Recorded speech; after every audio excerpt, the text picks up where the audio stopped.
Hello and welcome to my newest YouTube series where I'm going to do mini book reviews of all the books that I read last year in 2024. And when I say mini, that's M-I-N-I. It's small reviews. I'm just going to talk for I don't know. When I write, it's like a paragraph or two, but for talking, it'll be just a little brief summary of each of the books I read.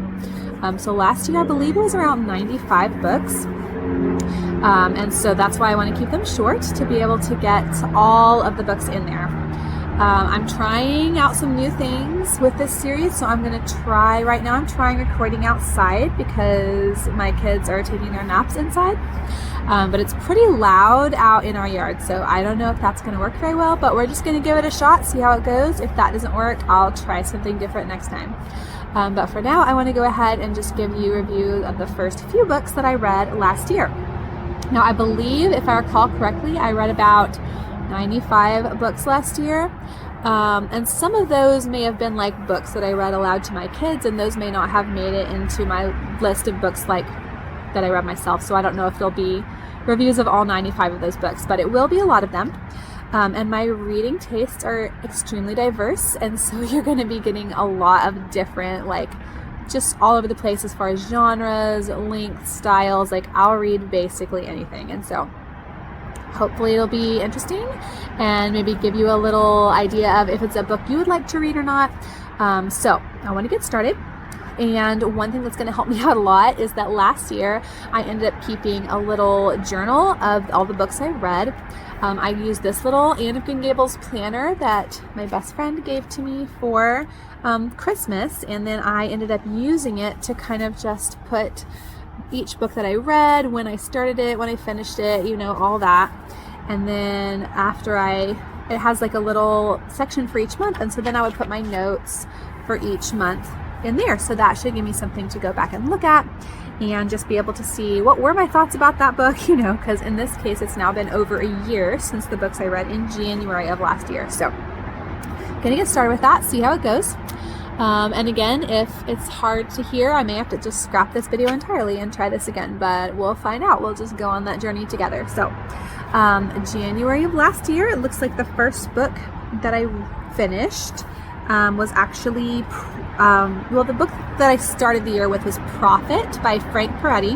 Now, Frank Peretti is one of my very favorite authors, and I've read most of his work, and Prophet may actually be the last one of his that I hadn't read. At least I haven't read his young adult stuff, but I believe that was his only adult novel that I hadn't read yet at that point. So I was really glad to finally get to it. It took me quite a while. It's a long book and my reading time is pretty limited. So even though I'm a fast reader, it took a while. But I did really like that one.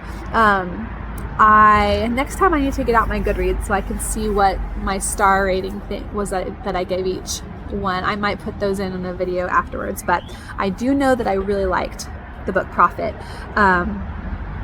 I didn't know going into it that it was about abortion, but that is an issue that's very important to me, and so it was, it did kind of heighten my interest already going into it, seeing that it was on that topic.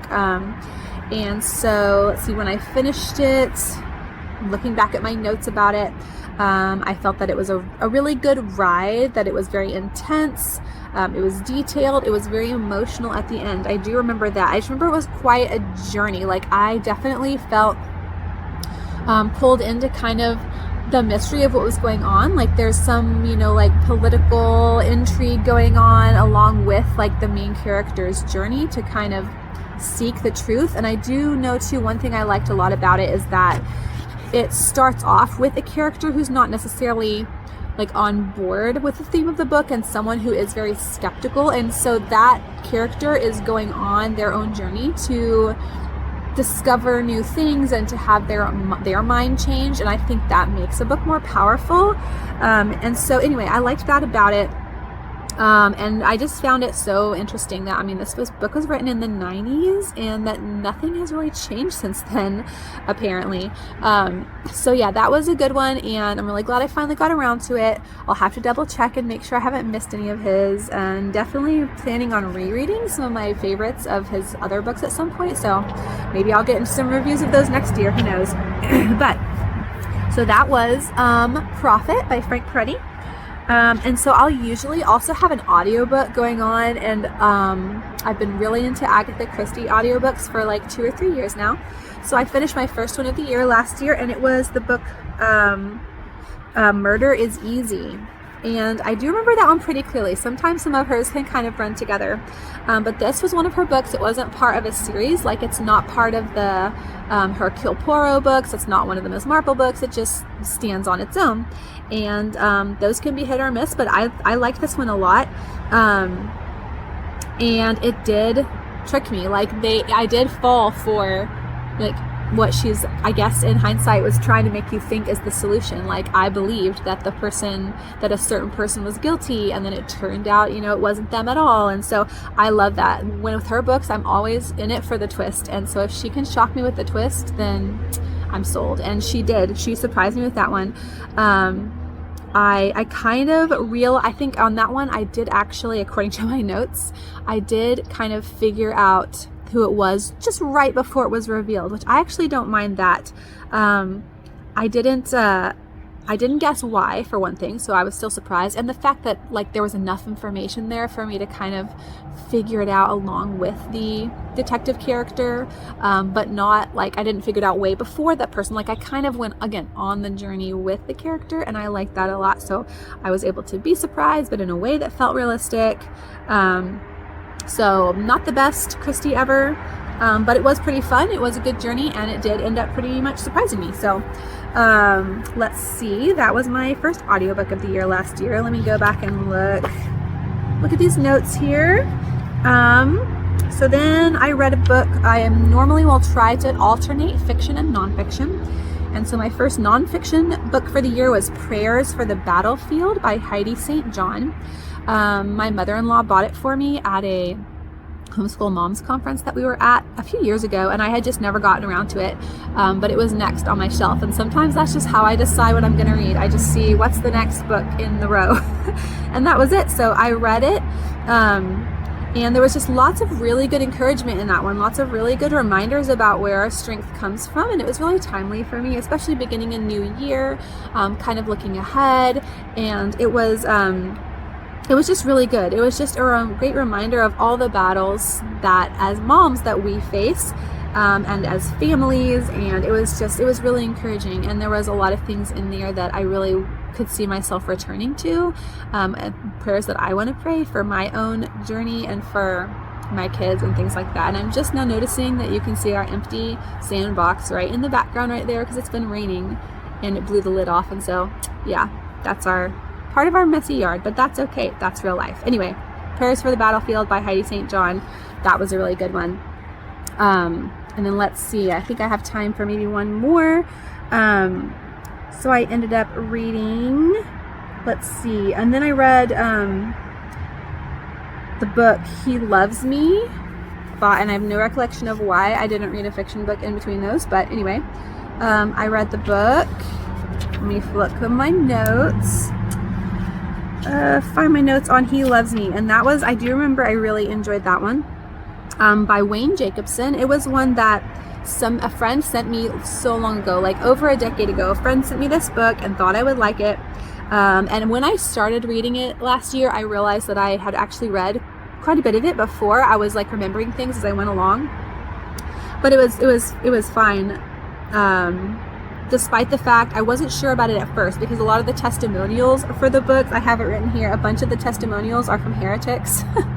I don't remember who they were, but they are clearly people I don't care for. So I was hesitant going into it, but there were things I could nitpick about it, but there was still a lot of really good truths and reminders that were really timely for me, that talk about God's love for us.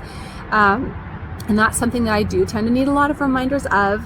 And so I was kind of torn on how to rate that one. Some of the theology in it was definitely iffy, and enough that I would probably have bumped it down to 3 stars. But the truth and the reminders in there were really beautiful and powerful enough to bear at 5 stars. Like, they were things I needed to hear, really powerful things. Again, just reminders, like of those things that can be so important. So I think, according to this, I gave it 5 stars because of that, because there was just enough of that truly powerful stuff in it to offset some of the like iffy theology. And so I was just reminded of God's incredible love and what it truly is to live in His grace. And that's something I really want to hold on to, and something that is so valuable for me. And so that was a really good read. So I'm gonna stop it there for today. See how this video turned out with all the cars going by in the background and with our messy sandbox right over there. And then I'll try again sometime soon to get y'all some more reviews of my 2024 books that I've read. So thank you for tuning in. Please subscribe to my channel for more content like this, for audiobooks and other types of things that I have on here. And then also please let me know in the comments if you've read any of those books. I really want to hear your thoughts, or if you decided to add any of them to your to-read list based on my review. I really want to hear about that as well. So hope that you all have a great day, and thanks for watching.